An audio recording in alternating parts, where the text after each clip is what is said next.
This is Dissality, and welcome to episode 5 of 90s Overlooked Underheard.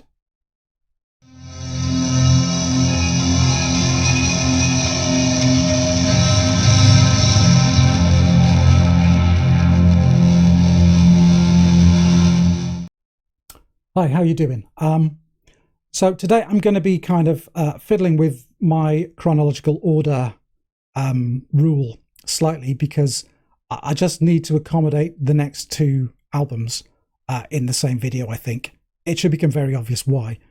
It just makes more sense to talk about these two records together. And I'll just jump straight to it. The two records today are Mercury Rev's debut album from 1991, Yerself is Steam. And from just over a year later, in the summer of 1992, the Flaming Lips major label debut, Hit to Death in the Future Head. So these are two bands with kind of a shared lineage. Jonathan Donahue of Mercury Rev played guitar in both bands. In fact, at the time of release of these two albums, he was in both bands. Hit to Death in the Future Head was his last album with the Flaming Lips, but it came out after his first album with Mercury Rev, if that makes sense. Both albums also share the same producer in David Friedman, who also happened to play bass in Mercury Rev for a while. And of course, both bands did ultimately go on to far greater kind of commercial success later in the decade with a couple of albums you've probably heard of if you're aware of the music of either band. This is The Soft Bulletin from about 1999, I think. And this is Deserters Songs by Mercury Rev from, I think, around about the same time, possibly a little earlier, maybe 1998. So yes, as I said, there was a kind of a shared lineup thing going on with both bands at this time.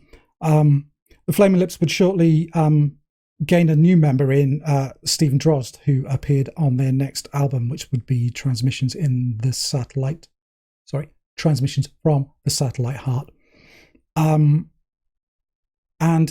think it was within two albums of Yerself is Steam that Mercury Rev lost their original lead singer, David Baker. He's sung with them on this album and on Boses, their follow-up LP. Stephen Drozd in the Flaming Lips, although he's ostensibly a drummer, he's kind of a multi-instrumentalist songwriter who would have a huge influence on their development as a band, on their songwriting. And you could argue that they were a different band once he kind of firmly established himself in the Flaming Lips. So both these bands are kind of rooted in playing a kind of a noisy post-hardcore, post-punk version of psychedelic rock. Pretty heavily indebted to a lot of the classic psychedelic rock bands of the late 1960s. So Pink Floyd, The Who, The Pretty Things, early T-Rex even, Jefferson Airplane, The 13th Floor Elevators, possibly even Beefheart, and even including some of the krautrock kind of influences from Europe of bands like Can and Faust. You could argue as well that they both kind of started to introduce towards the later end of the decade elements of prog rock. Certainly in the Flaming Lips case, where they were drawn more and more to the idea of concept-based records. But I think, as importantly, they both kind of grew out of this 80s post-hardcore noise rock scene that was kind of highly regionalized across the US. And they'd clearly both taken some lessons from bands like the Butthole Surfers or the Meat Puppets, who were the kind of the most psychedelic, I believe, of those kind of noise rock bands of that period in the late 80s going into the early 90s. So Your Self-Esteem. Yeah, it's a kind of a noisy take on this kind of acid-tinged kind of psychedelic folk, psychedelic rock sound. So you get pastoral kind of sections, even featuring acoustic instruments and flutes, kind of giving way into kind of protracted noise rock kind of meltdowns with, like, you know, scouring, wah-wah and psychedelic guitar freakouts. But the sound of the whole album is remarkably coherent for something that's, on the surface at least, you know, as freeform as it is. And I think a lot of the freer elements of the music, certainly in terms of their live performances of the time, were kind of encapsulated by their singer, David Baker, who was renowned for his unpredictability, for giving these unhinged live performances where he would be all over the stage, wandering into the crowd. And I think that's where their sound became a lot more streamlined and possibly accessible, I guess you'd say. Some key tracks would be the opener, Chasing a Bee, which kind of encapsulates the whole sound of the album as I just described it. It's in this song. It has a very melodic section featuring flutes and acoustic instruments, which give way to these noise rock kind of jam sections. But it does it all in quite a contained, quite a concise period of time. There aren't that many songs on this album that really outstay their welcome. Frittering is another track that I could talk about, which appears later in the album. And this is much more of a kind of an intimate kind of soaring psychedelic number. There's less outright reliance on kind of switching up gears into noise on this. It's a very kind of gliding, emotional number even. It's kind of the album's Comfortably Numb, if you want a Pink Floyd reference, but that's probably doing it a little disservice. It's a really good song. And they end the album on Very Sleepy Rivers, which is this kind of ebb and flow kind of. It lasts for about 12 minutes, but you wouldn't really notice it. It's a very organic kind of psychedelic slowdown. It's a really good album closer. It's a good record.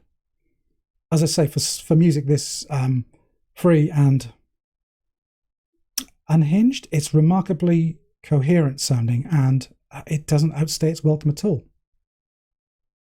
It's a good album.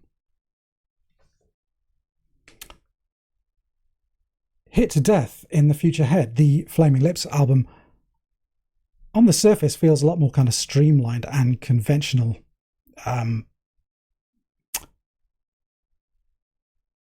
The songs are more structured in some ways, more overtly pop,